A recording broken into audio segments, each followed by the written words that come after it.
This is English shorthand dictation number 42 and the dictation speed is 150 words per minute. Ready? Start. Sir, I come from the state of Maharashtra where there is a caste validity provision. Even if somebody has a caste certificate, only on the basis of that caste certificate, that person cannot apply for a job or take admission. This caste validity is done through a proper scrutiny committee which inquires into each case individually. I would request the Honorable Minister to bring in a legislation where in every state of the country there should be a scrutiny committee which can look into who is originally an SC or ST candidate and then give caste validity to that person, so that only those who belong to original scheduled castes or scheduled tribes would get justice. Along with this, I would also like to request the Honorable Minister to bring in a legislation particularly for those who are taking admissions but do not belong to original SC or ST community. There should be a strict penalty in that case and they should be removed immediately. There have been cases where people have got jobs, particularly in banking and other sectors. There is no justice given to original candidates of SC and ST communities, and these bogus people remain in service till retirement. Therefore, I would request the Honorable Minister to kindly look into this.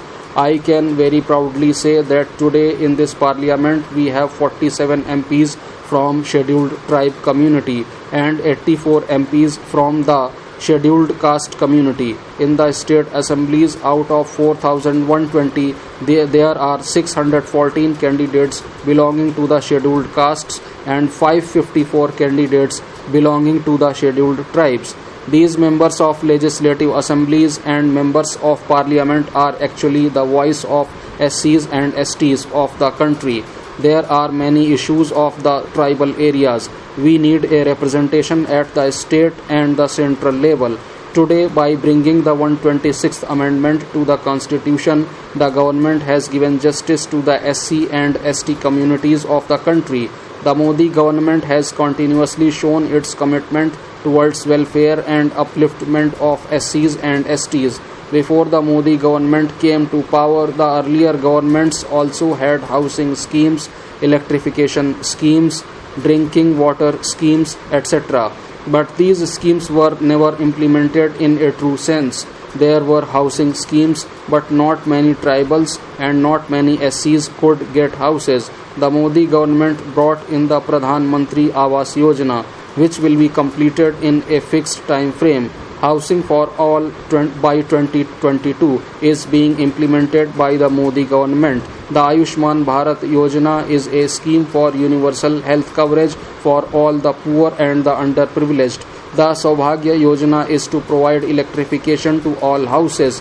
I can very proudly say that through this Saubhagya Yojana, about 1 lakh houses in my own constituency have been electrified by March 2019. These houses were unelectrified all these 70 years of independence. In the tribal areas, people live in hamlets. Along with this, there is drinking water issue. Most of the tribal families have to fetch water for drinking from a distance. Now with the commencement of Har Ghar Jal scheme, every household is going to get potable water. This is definitely going to help the tribal and the SC families which had to struggle for drinking water, particularly in the summer season, where especially the women had to walk for kilometers to bring water for their houses. I would like to congratulate the government for increasing the budgetary allocation for the SCs and the STs. If you see consistently over the last 5 years, the budgetary allocation for the SCs and the STs has been increasing. In fact, I can very proudly say that in the last 5 years, it has almost doubled of what it was in the year 2014. Coming from a tribal area, I feel proud that my government is working with a commitment towards the tribals and the SCs. I would also like to urge upon the government to look into the fact that there is a directive of the central government that in every state the budgetary allocation should be based on the percentage of the tribal and the SC population of that state.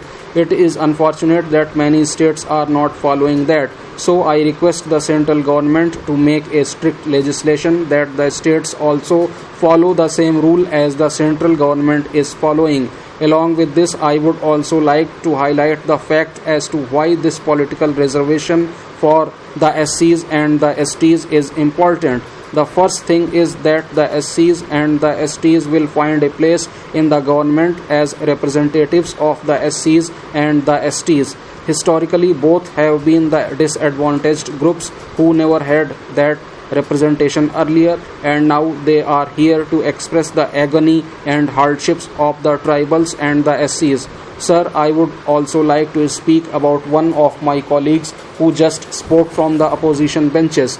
I was listening to him very carefully and was really disappointed to see that my friend from the opposition side was more concerned about 296 people rather than 30 crore SCs and STs of the country. Sir, I would have been very happy to support this bill, but unfortunately they made sure that there is something that we cannot accept. Honorable Minister is a very erudite liar, and I hope that he can explain a few things to us. He says that this bill does not mention the Anglo-Indian community, but it is there in the statement of objects and reasons and also the annexure. If it is not included in the main bill, then I would like to know why he is not saying that the reservation for the Anglo-Indian community will be extended. He is explicitly saying that it will be extended for the SCs and the STs, which we welcome. Why is he not saying that it will be extended for the Anglo-Indian community also?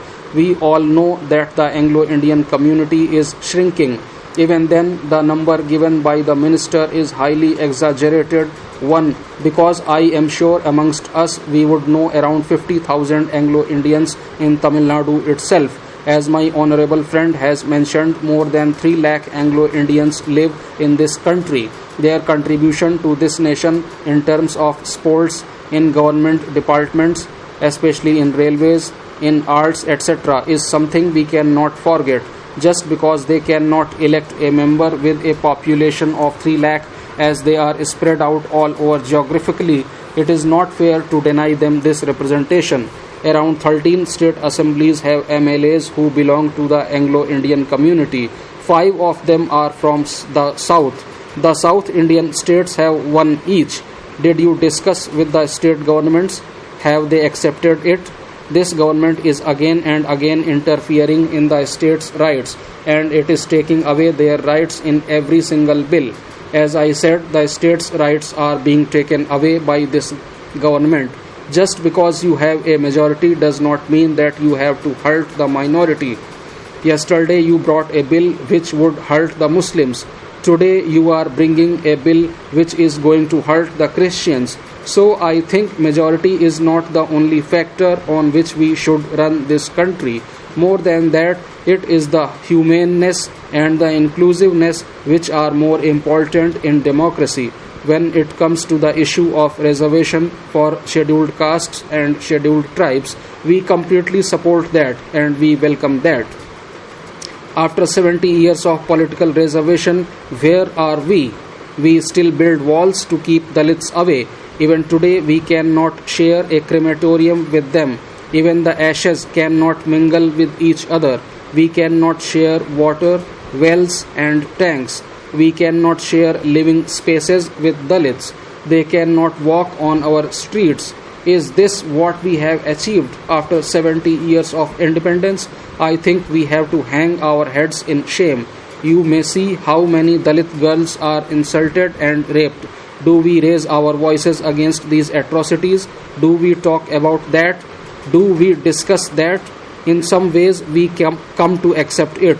Even the media does not report it. It is only what happens in the cities that gets reported. We just ignore what happens to the Dalits in this country. The condition of scheduled tribes is so bad that we do not even think of them and we do not even acknowledge their existence in this country. Many people proudly said here that in Parliament we have 15% scheduled caste members and 9% scheduled tribe members. But this reservation has been given as per the census of 2001. I think it is high time we increased it as per the census of 2011. We cannot just keep numbers which are long gone and decide reservations on that basis.